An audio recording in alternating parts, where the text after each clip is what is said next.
Hello, good evening to all. Let us go straight to the point since it is to the point CAC. Today's let us see about the Ukraine-Russian conflict and how it impacts the Indian economy, which will be useful for GS3. Now let us first see the negative impacts on India.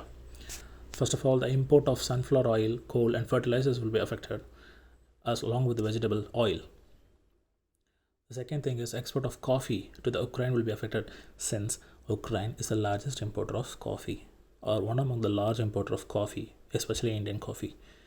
So that will be affected. Energy security will be affected due to the increased or the spiraling cost of the global crude oil price. It is also the fact that the Western countries have imposed so much sanctions on buying and trading with Russia, so that will obviously shoot up the price. So since India is energy dependent country where 80% of its global crude oil requirements has been met or being met from globe, any geopolitical impact across anywhere would affect India's energy security. And once energy security is affected and global crude oil prices shoots up, it will cause inflation and current account deficit. Why current account deficit? Because you need to shell out more to buy the same amount of oil, unlike earlier. Okay, why inflation? Because crude oil price rise is a chain reaction like case, because it will shoot up the food and fuel prices, so that will obviously cause inflation. Palladium and neon are the two resources that are key to the production of semiconductor, which will be used in automotive industry, that will be affected. Okay, neon gas is used to produce semiconductors, which are used in so much electrical appliances in automotive industry, that will be affected. So automobile industry in India will be affected.